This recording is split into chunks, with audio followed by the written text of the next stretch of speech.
The radio crackled to life in the pre-dawn darkness. "We've got 15 hostiles moving toward the village. They think they're invisible in the shadows, but they have no idea death is watching from above." Captain Sarah Chen adjusted her night vision goggles and gripped the controls of her AHF 6-4 Apache helicopter.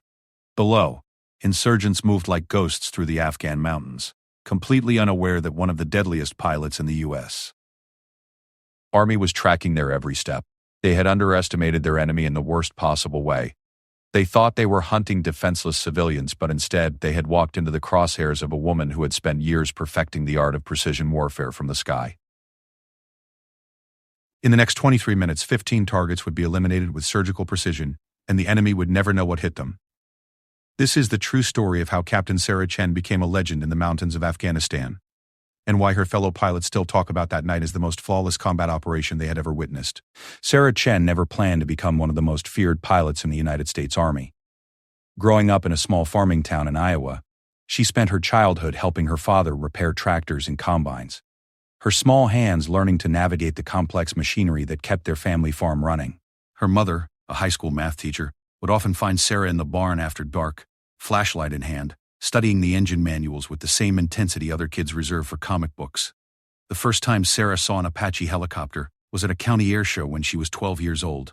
The massive machine sat on the tarmac like a mechanical predator, its sleek black body reflecting the afternoon sun. While other children ran toward the cotton candy stands and carnival rides, Sarah stood transfixed by the aircraft. She studied every rivet, every panel, every weapon system mounted on its stubby wings. The pilot, a woman named Major Patricia Rodriguez, noticed the young girl's intense interest. "You want to see inside?" Major Rodriguez asked, her voice carrying the confidence of someone who had spent years mastering one of the most complex aircraft ever built. Sarah nodded eagerly, and for the next hour, Major Rodriguez walked her through every system in the Apache.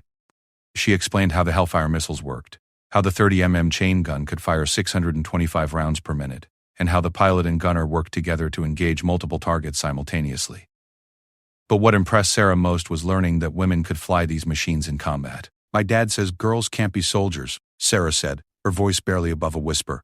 Major Rodriguez smiled and pointed to her name tag, then to the wings pinned above it. "Your dad's wrong, kiddo.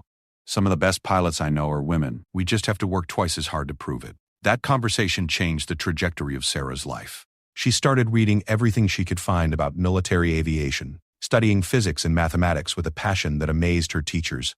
Her bedroom walls became covered with posters of helicopters and fighter jets, but the Apache remained her obsession. She memorized its specifications, its capabilities, and its combat history. When Sarah turned 16, she began taking flying lessons at the local airport using money she earned working summers at the grain elevator. Her instructor, a retired Army pilot named Jack Morrison, quickly recognized her natural talent. She had an intuitive understanding of three-dimensional thinking and aircraft systems that usually took years to develop. "You've got pilot's hands," Jack told her after her first solo flight. "And more importantly, you've got pilot's instincts. You feel the aircraft instead of just flying it." Sarah's parents initially worried about their daughter's military aspirations. Her father, a veteran of the Vietnam War, understood the realities of combat better than most. He had lost friends in that jungle, and the thought of his daughter facing similar dangers kept him awake at night. Her mother worried about the physical and emotional demands of military service, especially for a woman entering a field still dominated by men. But Sarah's determination never wavered. She graduated high school as valedictorian, earned a full ROTC scholarship to study aerospace engineering at Iowa State University, and spent her college years preparing for the moment she could apply for Army aviation training. During her sophomore year, Sarah met Lieutenant David Park at a military career fair. David was a recent West Point graduate who had just completed his own Apache training, and he was recruiting top ROTC candidates for aviation programs. Sarah approached his booth with a 3-inch binder full of research about Apache combat operations, flight characteristics, and maintenance requirements. "I want to fly Apaches in combat," she said without preamble, setting the binder on the table. David flipped through her research, impressed by the depth and accuracy of her knowledge. "Why Apaches specifically? Why not transport or medical helicopters?" "Because the Apache is the most advanced attack helicopter ever built," Sarah replied. "It can operate in any weather, day or night, and it's designed to survive in the most hostile environments. If I'm going to serve my country, I want to do it from the cockpit of the most capable aircraft we have." David spent the next 2 hours testing Sarah's knowledge. asking increasingly complex questions about Apache systems, tactics, and combat applications. She answered every question correctly, often providing additional details that demonstrated her comprehensive understanding of the aircraft. "You know more about Apaches than some pilots I've flown with," David admitted. "But knowing about them and flying them are two very different things. The physical demands are intense, the training is brutal, and the pressure in combat is unlike anything you've experienced." Sarah leaned forward, her eyes never leaving his. "I've been preparing for this my entire adult life." "I know it won't be easy, but easy isn't what I'm looking for. I want to be the best Apache pilot in the Army." David recognized something in her voice, a quiet confidence that couldn't be faked. He had seen dozens of potential pilots over the years, and most of them were motivated by glamorous ideas about military aviation. But Sarah was different. She understood the reality of what she was pursuing, and she wanted it anyway. "The Army is opening more combat roles to women," David said, "but you'll face challenges that male pilots won't. Some people will doubt your abilities before you even prove yourself. You'll need to be better than good. You'll need to be exceptional." "I understand," Sarah replied. "And I'm ready for that challenge." After graduation, Sarah was accepted into the Army's Warrant Officer Candidate School, the first step in becoming an Army aviator. The 6-week program was designed to transform college graduates and experienced soldiers into military leaders, and it pushed Sarah to her physical and mental limits. The days began before sunrise with physical training that left every muscle in her body aching. Push-ups, sit-ups, and long runs in full gear became routine, but Sarah thrived on the challenge. She had spent years conditioning herself for this moment, and her farm girl strength served her well. The academic portion of the program was equally demanding. Sarah studied military law, leadership principles, and aviation regulations, often working late into the night to master concepts that would be tested the following day. Her engineering background gave her an advantage in understanding complex systems, but she still had to prove herself daily. "Chen!" barked Warrant Officer First Class Martinez during a particularly challenging leadership exercise. "Your team just failed to secure the landing zone." "What's your analysis?" Sarah stood at attention, her mind racing through the tactical scenario they had just completed. "We failed to establish proper communication protocols, sir. The team leader didn't designate clear fields of fire, and we didn't account for the wind direction when planning our approach route." Martinez nodded approvingly. "And how would you fix it?" "Establish a communication chain with backup frequencies, designate specific sectors of responsibility for each team member, and conduct a proper reconnaissance of the landing zone before committing to the approach." Sarah responded without hesitation. "Good. Now make it happen." As the weeks progressed, Sarah earned the respect of her fellow candidates and instructors. She wasn't the strongest or the fastest, but she was consistent, reliable, and unflappable under pressure. When other candidates struggled with stress, Sarah remained calm and focused. Her roommate, Lisa Park, noticed Sarah's routine of reviewing flight manuals every night before sleep. "Don't you ever take a break?" Lisa asked one evening. "This is my break," Sarah replied, looking up from a manual on Apache fire control systems. "I've wanted this since I was 12 years old. Every page I read, every procedure I memorize, gets me closer to the cockpit of an Apache." Lisa shook her head in amazement. "You're either crazy or completely dedicated." "Probably both," Sarah admitted with a smile. "But dedicated crazy is exactly what it takes to fly attack helicopters." Sarah graduated from Warrant Officer Candidate School, ranked second in her class, earning the right to attend primary flight training at Fort Rucker, Alabama. As she stood in formation for the graduation ceremony, her parents in the audience, Sarah felt the weight of the moment. She was one step closer to achieving her childhood dream, but the hardest part still lay ahead. The Apache was waiting for her at Fort Rucker, along with the most challenging year of training she had ever imagined. But Sarah Chen had never been one to back down from a challenge, and she was ready to prove that a farm girl from Iowa could master the most sophisticated attack helicopter in the world. Fort Rucker, Alabama, in August felt like stepping into a furnace. The humidity wrapped around Sarah like a wet blanket as she carried her duffel bag across the tarmac toward the barracks that would be her home for the next year. In the distance, she could hear the distinctive whop-whop-whop of Apache rotor blades cutting through the thick air. Her heart raced with anticipation. Primary flight training began with 6 weeks of classroom instruction that made her engineering degree look like elementary school.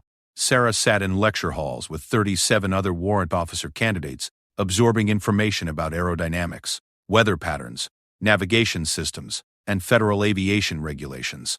But the real challenge began when they started learning about weapons systems. Chief Warrant Officer 3 Kevin Thompson was their primary instructor. a combat veteran with over 2,000 flight hours in Apaches.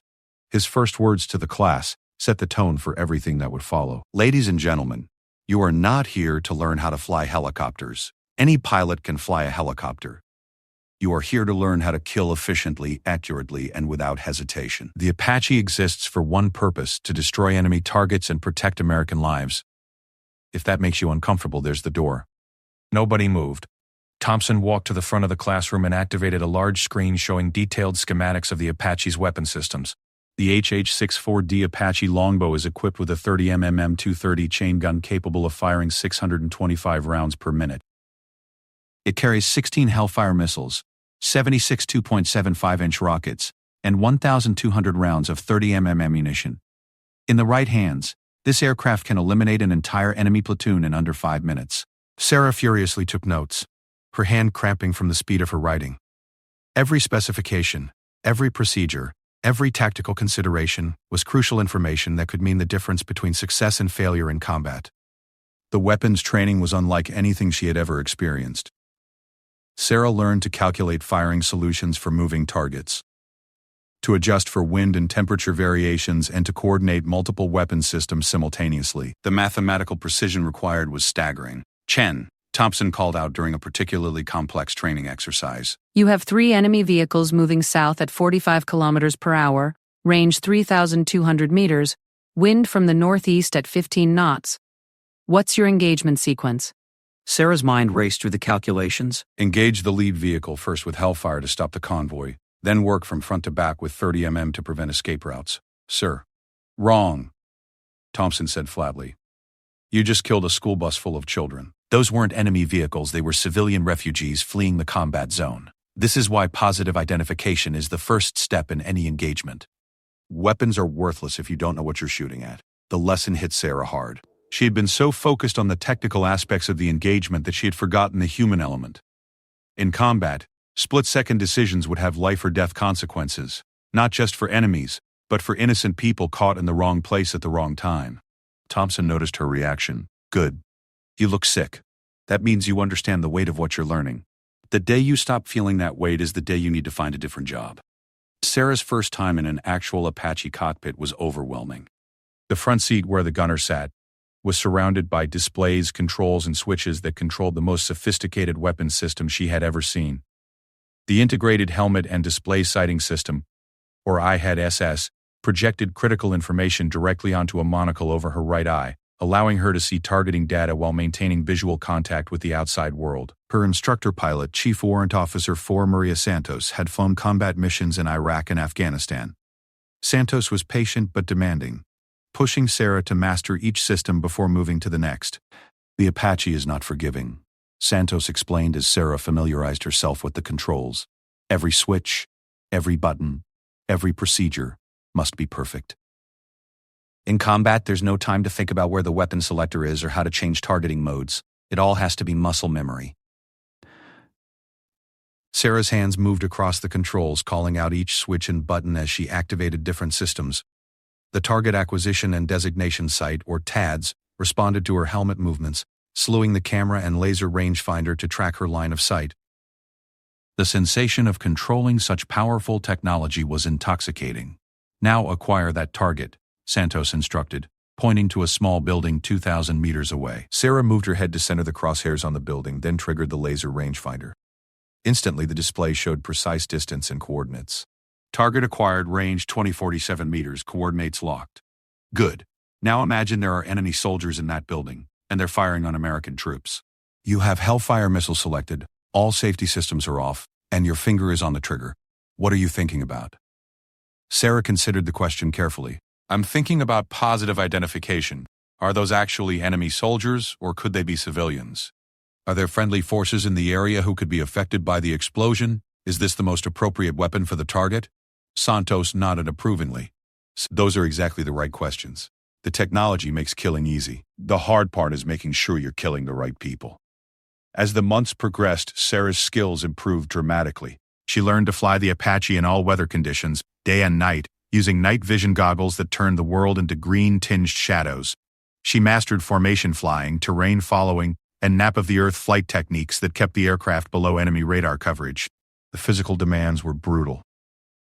Apache pilots had to maintain perfect physical condition to handle the G-forces generated during aggressive maneuvers. Sarah's daily routine included an hour of cardio training, weightlifting to strengthen her neck and back muscles, and eye exercises to maintain the visual acuity required for long-range target identification. But the mental demands were even more challenging. Sarah had to learn to think in 3 dimensions while simultaneously operating weapons systems, communicating with ground forces, monitoring aircraft systems, and scanning for threats. The cognitive load was enormous and mistakes could be fatal. During one particularly challenging training mission, Sarah was tasked with providing close air support for simulated ground forces under attack. She had to identify multiple targets, coordinate with the ground commander, and engage threats while avoiding friendly forces, all in complete darkness using only night vision equipment. Nightmare 6, this is Thunder 1-1, came the voice of the ground commander through her headset. We have enemy mortars firing from grid 142. 537, requesting immediate suppression. Sarah slewed her targeting system to the coordinates and began scanning for the mortar positions. Through the thermal imaging system, she could see the heat signatures of recently fired weapons. But she also detected movement that could be civilians. Thunder 1-1, I have thermal signatures at the target location, but I also have possible civilians in the area. Can you confirm positive identification of targets? Negative, Nightmare 6. We're taking heavy fire and need immediate engagement.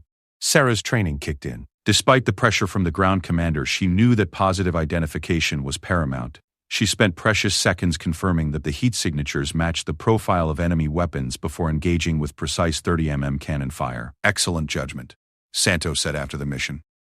The ground commander was pressuring you to shoot first and ask questions later. But you stuck to proper procedures. That's what separates professional pilots from cowboys. Sarah's reputation as a precise and reliable pilot began to spread among the instructors. She wasn't flashy or aggressive, but she was consistent and thorough. Her shooting scores were among the highest in her class, and she had never failed to properly identify a target before engaging. As graduation from flight school approached, Sarah learned that she was being assigned to the 1st Battalion, 25th Aviation Regiment at Wheeler Army Airfield in Hawaii. It wasn't a combat deployment, but it was an opportunity to fly Apaches operationally and continue building her skills. The night before graduation, Sarah sat alone in the barracks writing a letter to her parents.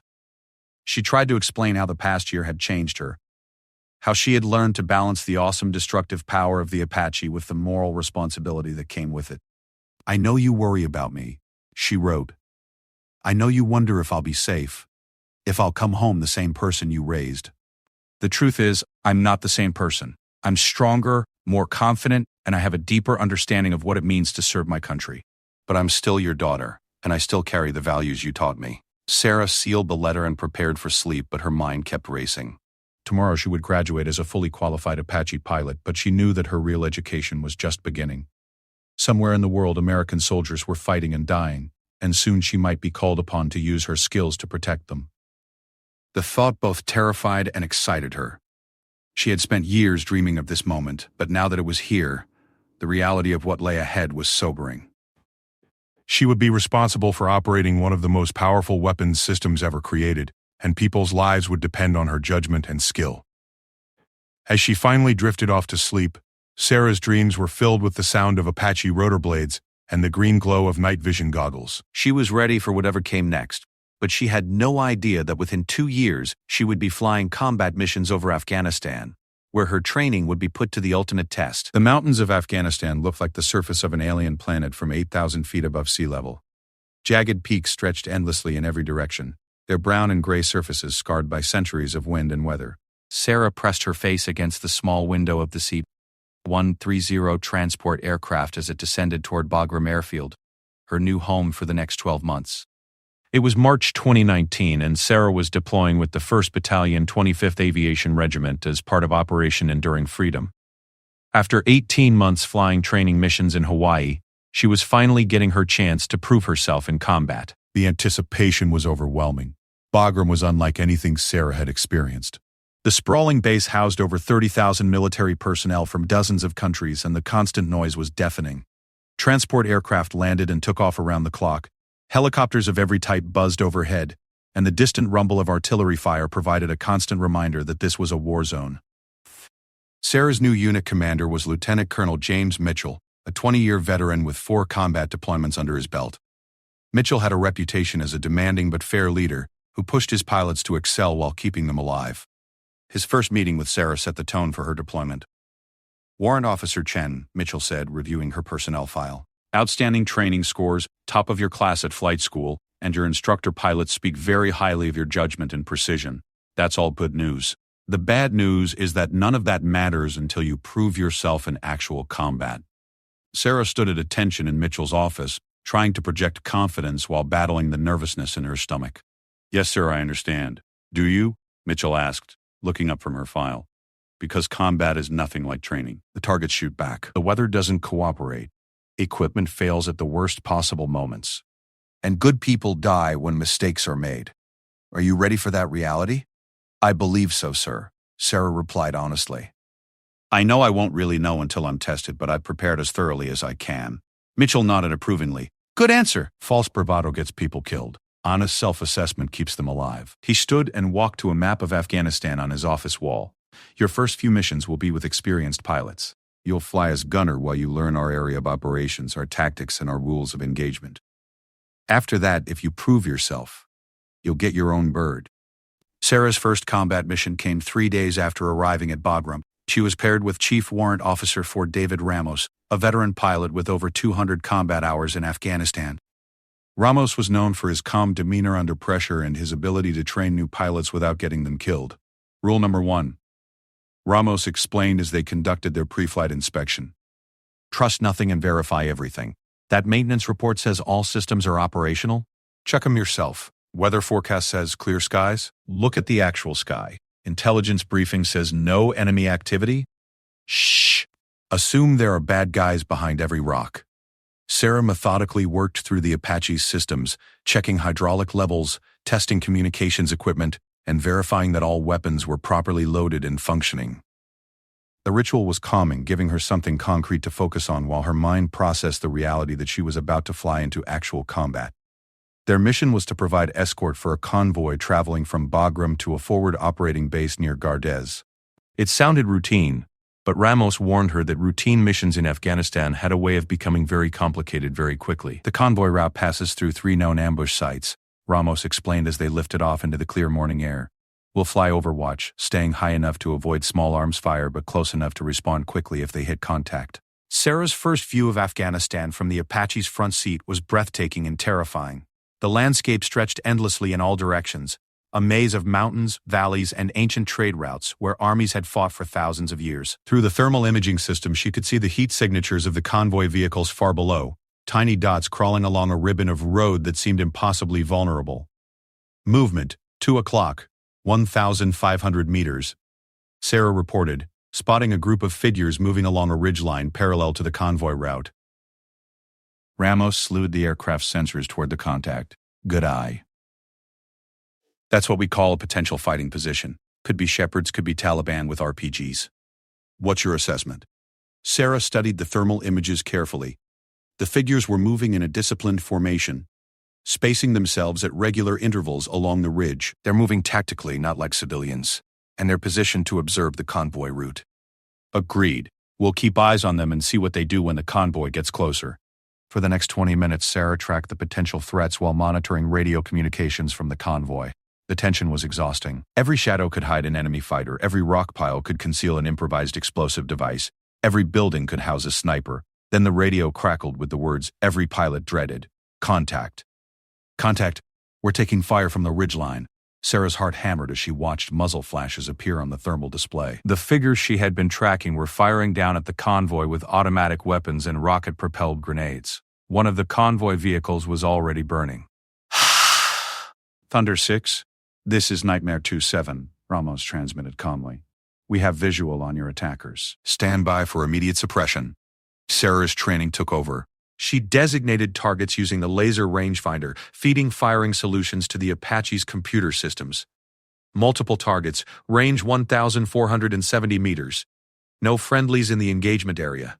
"Roger, engaging with 30 mm, Ramos replied, and suddenly the aircraft shuddered as the chain gun opened fire. Sarah watched through the targeting system as high explosive rounds impacted the ridgeline, sending up clouds of dust and rock. The enemy muzzle flashes disappeared one by one as the precisely aimed fire found its targets.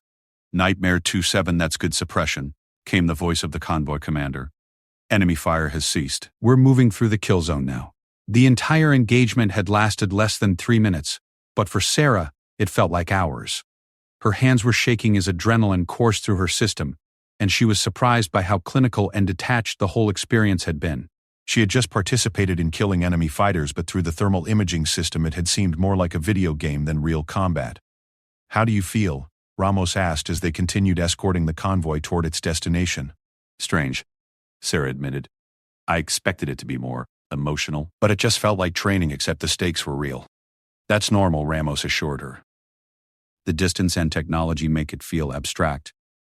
It's different when you can see faces or when you're taking fire yourself. But don't let the distance fool you into thinking it's not real. Those were real people we just killed, and they would have killed Americans if we hadn't stopped them. Sarah nodded, trying to process the moral complexity of what she had just experienced. She felt no guilt about protecting the convoy, but she also felt no satisfaction in taking lives, even enemy lives. It was simply a job that needed to be done, and she had done it professionally and efficiently. Over the following weeks, Sarah flew dozens of similar missions. She escorted convoys, provided overwatch for ground operations, and conducted reconnaissance flights over suspected enemy positions. Each mission added to her experience and confidence, but also to her understanding of the complexities of the war. The enemy was adaptive and intelligent, changing tactics and locations to avoid the devastating firepower of the Apache helicopters. Sarah learned to think like her opponents, to anticipate their moves and counter their strategies. She studied intelligence reports, memorized the locations of suspected safe houses, and built detailed mental maps of the terrain where she operated. Her skills as a gunner were exceptional, and her accuracy with the Apache's weapon systems earned the respect of both pilots and ground forces. But what impressed her commanders most was her judgment. Sarah never fired without positive identification of legitimate targets, and she had an intuitive sense for distinguishing between combatants and civilians. "Chen's got the eye," Mitchell told Ramos after reviewing Sarah's performance reports. "She sees things other pilots miss, and she never shoots at anything she's not absolutely sure about. That's rare in a pilot with so little experience." After 2 months of flying as a gunner, Sarah was finally given the opportunity to upgrade to pilot in command. The transition from controlling weapons to controlling the entire aircraft was challenging, but Sarah's engineering background and natural flying ability helped her adapt quickly. Her first mission as an aircraft commander came during a particularly dangerous period when intelligence indicated that enemy forces were massing for a major offensive against American positions. Sarah was tasked with leading a 2-ship formation to conduct armed reconnaissance along the Pakistani border, searching for signs of enemy movement. Flying lead was a completely different experience from being a gunner. Sarah had to monitor her own aircraft systems while coordinating with her wingman, navigating through mountainous terrain and scanning for threats. The cognitive load was enormous, but she felt completely in control. "Nightmare 2-6, this is 2-7, came the voice of her wingman, Chief Warrant Officer 2 Marcus Johnson. "I've got movement in the valley, bearing 045, approximately 15 personnel with pack animals." Sarah directed her aircraft toward the contact, using the Apache's powerful sensors to assess the situation. Through the camera system, she could see a group of men moving along a mountain trail with heavily loaded pack animals. They were traveling at night and attempting to avoid detection, which suggested they were either smugglers or enemy fighters. 2-7, maintain overwatch while I get a closer look, Sarah transmitted. She dropped her Apache to a lower altitude, using the terrain to mask her approach. The night vision system revealed more details about the group below. The men were carrying weapons and their movement patterns suggested military training. This was likely an enemy supply convoy bringing weapons and ammunition to Taliban forces in the area. Sarah faced a complex decision. The rules of engagement required positive identification before she could engage, but these men were not actively firing on friendly forces. However, intelligence indicated that enemy supply lines were crucial to upcoming offensive operations, and interdicting these supplies could save American lives. 2-6, are you going to engage? Johnson asked over the radio. Sarah continued studying the target through her sensors, looking for definitive proof that these were enemy combatants. Then she saw it. One of the pack animals was carrying what appeared to be mortar tubes, definitely military equipment that had no legitimate civilian purpose in this remote area. 2-7, I have positive identification of military equipment. These are legitimate targets under current ROE. Roger, I concur. You're cleared to engage. Sarah selected Hellfire missiles and designated the center of the group. Missiles away. The Hellfire streaked down from the Apache like a bolt of lightning, its warhead detonating with devastating effect. Secondary explosions indicated that the pack animals had been carrying ammunition or explosives, confirming Sarah's assessment. Good kill 2-6, Johnson transmitted. That was textbook target identification and engagement. As Sarah turned her aircraft back toward base, she reflected on how much she had changed since arriving in Afghanistan. She was no longer the nervous new pilot who had worried about making mistakes. She had become a confident combat aviator who could make life-and-death decisions under pressure and live with the consequences. But Sarah had no idea that her biggest test was still ahead of her in a mission that would require every skill she had learned and push her to the absolute limits of her abilities. The mission briefing on November 15th started like dozens of others Sarah had attended, but the tension in the room was different. Lieutenant Colonel Mitchell stood before a detailed map of the Kunar province, his expression grim as he outlined what intelligence was calling the most significant enemy offensive in months. Gentlemen and ladies, Mitchell began. We have credible intelligence that Taliban forces are planning coordinated attacks on 3 separate villages tonight. Their objective appears to be the elimination of village elders who have been cooperating with coalition forces and the destruction of a newly constructed school. Sarah studied the map, noting the remote locations scattered across some of the most treacherous terrain in Afghanistan. Each village was positioned in a narrow valley surrounded by steep mountains, making ground support nearly impossible and air support extremely challenging. The enemy force is estimated at 40 to 50 fighters divided into 3 groups. Mitchell continued. They're moving under cover of darkness, using routes that avoid our normal patrol areas. The villages have no military protection, and local police forces are inadequate to respond to this level of threat. Captain Rodriguez, the operations officer, stood to provide tactical details.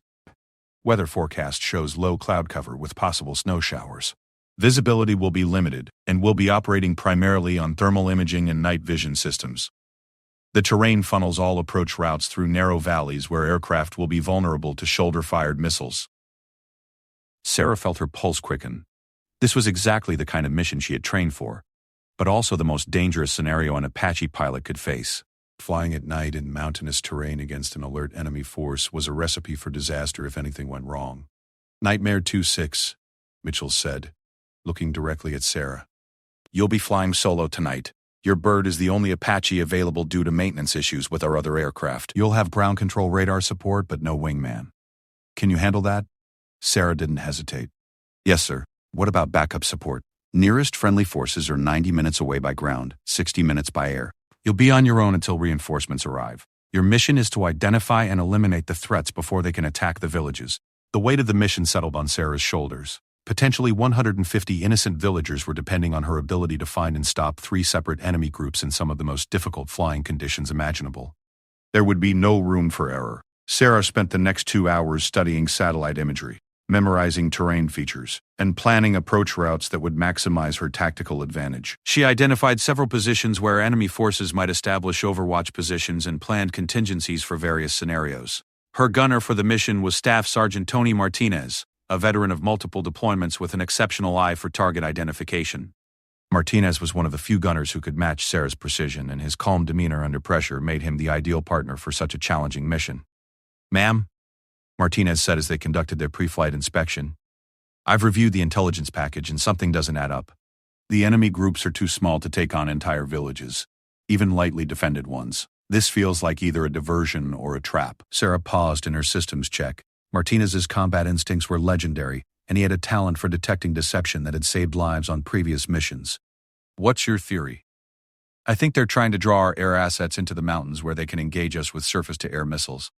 These village attacks might be secondary objectives designed to make us respond predictably. Sarah considered Martinez's analysis as she completed her weapon systems checks. It was possible that the entire operation was an elaborate ambush, but the intelligence on the village attacks was too specific and credible to ignore. We'll proceed with the mission, but stay extra alert for SAM threats. At 23:47 hours, Sarah lifted her Apache into the black Afghan night. The aircraft climbed slowly through thin mountain air, its engines straining against the altitude and weight of a full combat load. Through her night vision goggles, the world appeared in shades of green and black, with terrain features that looked like frozen waves in an alien sea. The first village was 47 minutes away at cruising speed, but Sarah chose to fly nap of the earth, using valleys and ridgelines to mask her approach. Flying 50 feet above the ground at 140 knots in complete darkness required absolute concentration and trust in her aircraft systems. Ground Control Nightmare 2-6, Sarah transmitted over the encrypted radio. En route to target area Alpha. ETA 203 minutes. Roger 2-6. You are cleared to engage targets of opportunity under current ROE. Be advised, we have lost radio contact with the village council in target area Alpha. Sarah's heart sank. Loss of communications usually meant the attack had already begun. She pushed her aircraft harder, accepting increased risk to reach the village before it was too late. As she approached the first valley, Sarah began detecting heat signatures on her thermal imaging system. Multiple groups of armed men were moving down the mountainsides toward the village below, their warm bodies standing out clearly against the cold ground. Martinez, do you see what I'm seeing? Yes, ma'am. Count 15 hostiles approaching from 3 directions. They're moving in tactical formation with crew-served weapons. Definitely military targets. Sarah studied the situation carefully. The enemy had positioned themselves to attack the village from multiple angles, with one group carrying what appeared to be a mortar or recoilless rifle. The villagers would have no chance against such a coordinated assault. Engaging with Hellfire, Sarah announced, selecting her first target. The missile streaked down from 3,000 feet, its warhead detonating among the largest group of attackers. The explosion lit up the valley for a brief moment, revealing the devastation Sarah's precision had wrought. 5 enemy fighters were eliminated instantly, but the remaining attackers didn't scatter as expected. Instead, they began firing back at Sarah's aircraft with automatic weapons and rocket-propelled grenades, filling the air with deadly projectiles. Taking fire, Martinez called out as tracer rounds streaked past the cockpit. Multiple sources, 360-degree coverage. Sarah rolled the Apache hard to the right, using a rocky outcropping as cover while she reassessed the situation. The enemy had been expecting her arrival and had prepared positions to engage aircraft. This was definitely a trap. 2 more groups moving on the village, Martinez reported, scanning with the thermal system. If we don't stop them in the next 5 minutes, those people are dead. Sarah made a split-second decision that would define the rest of the mission. Instead of withdrawing to a safe distance and calling for backup, she chose to press the attack despite the obvious danger. We're going in, she announced, diving the Apache toward the valley floor. Sarah began the most intense 15 minutes of her military career. Flying at extremely low altitude to avoid the concentrated enemy fire, she systematically hunted down the remaining attackers. Her 30mm chain gun spoke with deadly precision, each burst eliminating threats with surgical accuracy. The enemy fighters were well-trained and disciplined, but they had underestimated Sarah's skill and determination. She used the mountainous terrain to her advantage, appearing suddenly from behind ridgelines to engage targets before they could react. 6 down, 9 remaining, Martinez called out as Sarah's cannon found another group of attackers. But the enemy was adapting to her tactics. Sarah spotted the distinctive trail of a shoulder-fired missile streaking toward her aircraft. She immediately deployed flares and chaff, while throwing the Apache into a violent evasive maneuver that stressed the aircraft to its limits. The missile detonated harmlessly to her left, but Sarah knew her luck wouldn't hold forever. She had to finish this engagement quickly, before the enemy overwhelmed her with sheer volume of fire. Martinez, I need target designation on the remaining groups. We're going to finish this in one pass. Roger, ma'am. 3 groups bearing 045, 180, and 270 degrees relative to the village, all armed with automatic weapons and RPGs. Sarah climbed to 1,500 feet and configured her aircraft for multiple target engagement. Using the Apache's sophisticated fire control system, she designated all 3 remaining groups simultaneously and prepared to engage them in rapid succession. Engaging all targets, she announced, beginning a diving attack that would either eliminate the remaining threats or result in her own destruction. Sarah's attack was a masterpiece of precision flying and weapons employment. She engaged the first group with rockets, destroying their position in a hail of high-explosive warheads. Rolling hard to the left, she brought her cannon to bear on the second group, walking deadly 30mm rounds across their fighting position. Finally, she launched her last Hellfire missile at the third group, eliminating them as they attempted to fire an RPG at her aircraft. All targets neutralized, Martinez called out triumphantly. Village Alpha is secure. But Sarah's mission was far from over. Intelligence indicated that 2 more villages were under attack, and she had expended most of her ammunition on the first engagement. She had to reach the other locations before the enemy could complete their objectives. As Sarah turned her aircraft toward the second village, she had no idea that the most challenging part of her mission was just beginning. The enemy had learned from the first engagement, and they would be ready for her arrival. But Sarah Chen had never backed down from a challenge, and she wasn't about to start now. The night was young, and there were still enemy fighters who needed to be stopped before they could harm innocent people. Sarah pushed her Apache toward the next valley, determined to complete her mission regardless of the odds against her. The second village was burning when Sarah arrived. Orange flames licked at traditional Afghan buildings while dark smoke rose into the star-filled sky. Through her thermal imaging system, Sarah could see the heat signatures of fleeing villagers scattered across the valley floor, some carrying children, others dragging wounded family members toward the relative safety of the surrounding mountains. Jesus, Martinez breathed over the intercom. We're too late. Sarah's jaw tightened as she surveyed the devastation below. The enemy had moved faster than intelligence predicted, but the attack was still ongoing. Muzzle flashes from automatic weapons lit up positions around the village perimeter where Taliban fighters were methodically executing their assault. No, we're not, Sarah said firmly. Count the heat signatures. How many hostiles do you see? Martinez worked his thermal sensors across the burning village, cataloging enemy positions. 12 confirmed hostiles, possibly more in buildings. They've set up a perimeter around the village center and they're systematically going house to house. Sarah's blood ran cold. This wasn't a military operation anymore, it was a massacre. The Taliban fighters were executing villagers who had cooperated with coalition forces, and every second she delayed meant more innocent deaths. Ammunition status? Sarah asked, though she already knew the answer. We're down to 400 rounds of 30mm and no missiles. That's enough for maybe 2 good engagements if we're careful. Sarah had to make an impossible choice. She could engage the 12 fighters at this village with her limited ammunition, but that would leave her with nothing for the third village. However, she couldn't abandon the people dying below while she still had weapons to fight with. We engage, Sarah decided, but we do it smart. Sarah began planning the most complex attack of her career. With limited ammunition, every shot had to count. She needed to eliminate the maximum number of targets while conserving enough firepower to remain effective at the third location. Here's what we're going to do. Sarah explained to Martinez as she positioned the Apache for attack. I'm going to use the terrain to set up overlapping fields of fire. We'll engage from 3 different positions, forcing them to reposition between each attack. When they move, they'll be exposed and vulnerable. Sarah's first attack came from the east, where a rocky ridgeline provided cover for her approach. She identified a group of 4 Taliban fighters who had taken position near the village well, using the stone structure as cover while they fired on fleeing civilians. Engaging eastern group, Sarah announced, bringing her 30mm cannon to bear. The Apache's chain gun fired in short, precise bursts, each round guided by the sophisticated fire control computer. The 4 Taliban fighters were eliminated in less than 10 seconds, their weapons silenced forever. But the remaining enemy fighters immediately began searching for Sarah's position, firing RPGs and automatic weapons toward the ridgeline where she had appeared. Sarah was already gone, using the darkness and her knowledge of the terrain to reposition for her next attack.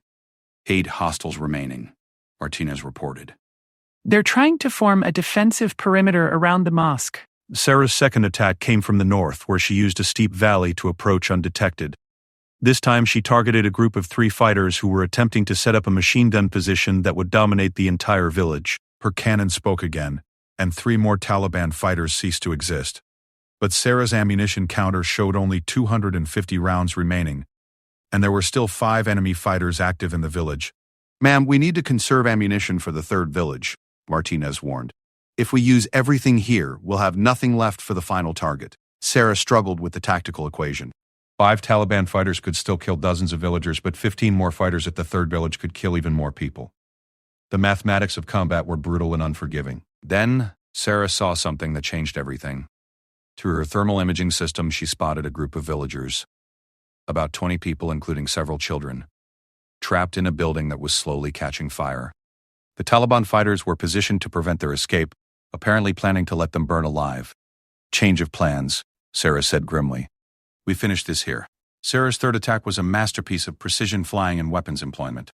She used the burning buildings as cover, approaching from an angle that the enemy couldn't anticipate. Flying barely 50 feet above the ground, she identified all 5 remaining Taliban positions simultaneously. Multiple targets engaging all, Sarah called out as she began the most challenging gunnery run of her career. Flying in a tight spiral around the village center, Sarah engaged each Taliban position in rapid succession. Her remaining 30mm ammunition found its targets with devastating accuracy, eliminating the last 5 enemy fighters before they could harm any more civilians. All hostiles neutralized at Village Bravo, Martinez announced as Sarah pulled the Apache up and away from the burning settlement. But ma'am, we're Winchester on 30 mm. No cannon rounds remaining. Sarah checked her weapons display. She still had 76 2.75-inch rockets, but no guided missiles and no cannon ammunition. Rockets were area effect weapons, less precise than her cannon or Hellfire missiles, and much more dangerous to use near civilian populations. Time to target Charlie? Sarah asked as she turned toward the third and final village. 18 minutes at current speed, Martinez replied, then added quietly, "Ma'am, 18 minutes with only rockets against an unknown number of hostiles. This is going to be rough." Sarah pushed her Apache to its maximum sustainable speed, racing across the Afghan mountains toward the final target. As they flew, she and Martinez developed a plan for engaging enemy forces with only unguided rockets, a weapon system that required extreme precision to avoid civilian casualties. "The key is going to be target identification," Sarah explained. "We can't risk area bombardment with villagers in the vicinity. We'll need to wait until we have clear separation between hostiles and friendlies." As they approached the third village, Sarah's worst fears were confirmed. Through the Apache sensors, she could see that the Taliban attack was already well underway. But this assault was different from the others. It appeared more organized, more professional. "Count 15 hostiles in organized positions," Martinez reported. They've established overlapping fields of fire, and they're using military tactics. These aren't local Taliban fighters, ma'am. These guys are trained professionals. Sarah realized that the intelligence had been partially wrong. This wasn't just a local Taliban operation. It was a combined assault involving both local fighters and foreign professionals, possibly Al-Qaeda operatives or Pakistani military advisors. They know we're coming. Sarah observed as she watched the enemy positions. They're set up to engage aircraft, and they've positioned themselves where rockets would cause collateral damage to the village. The enemy had learned from the previous engagements and adapted their tactics accordingly. They were using the civilian population as human shields, making it nearly impossible for Sarah to engage them without risking innocent lives. Sarah faced an impossible tactical situation. 15 professional fighters were systematically destroying the village and killing civilians, but they had positioned themselves so that any area effect weapon would cause massive civilian casualties. She needed precision, but she only had area effect weapons remaining. Then Sarah remembered something from her weapons training at Fort Rucker.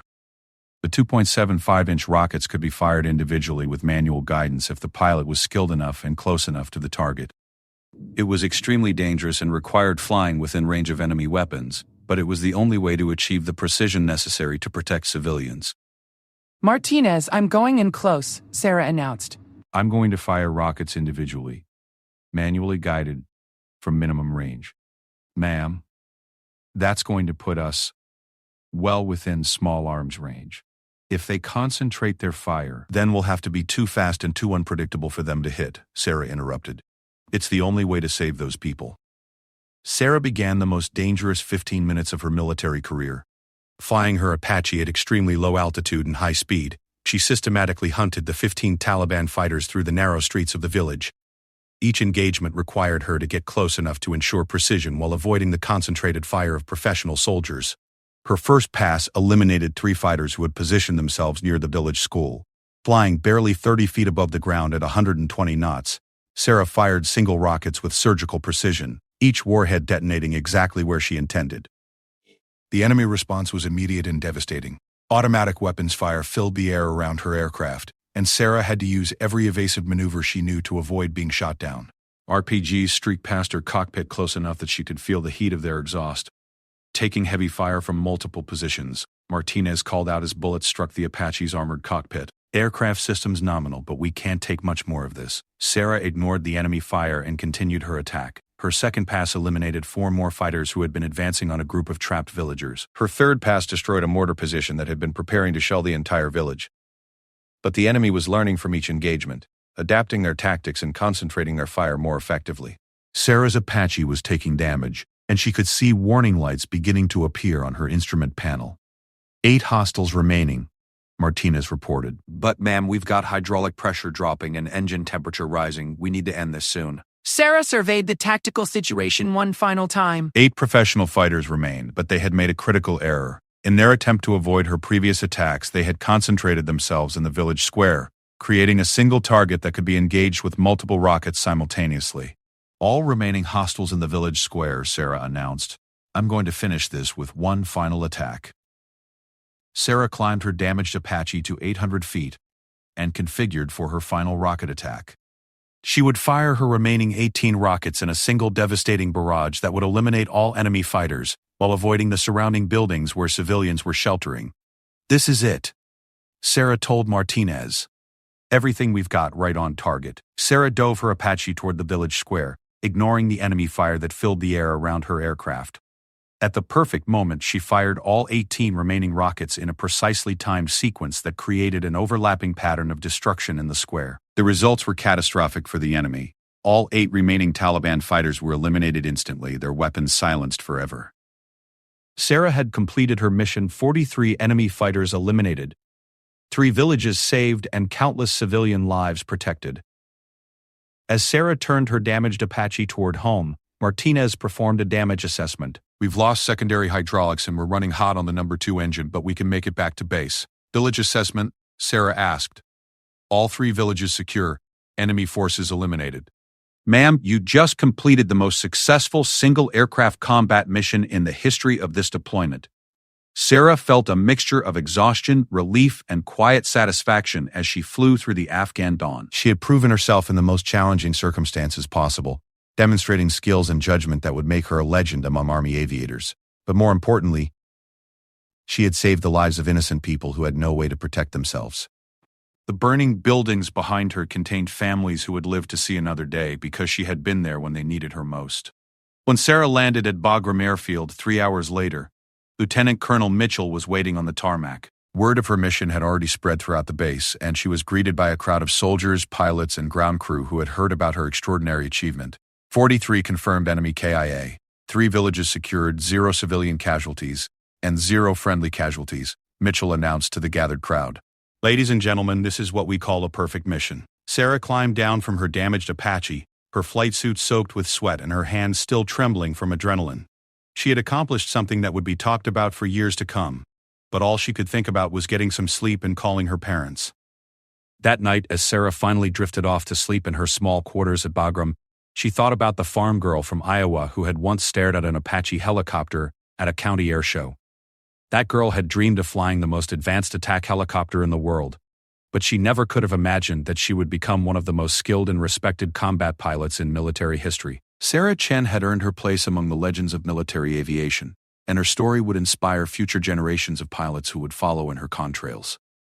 But for now, she was just a tired soldier who had done her job and saved some lives along the way. And sometimes that was enough. They had no idea she flew an Apache. 15 targets gone before they could react.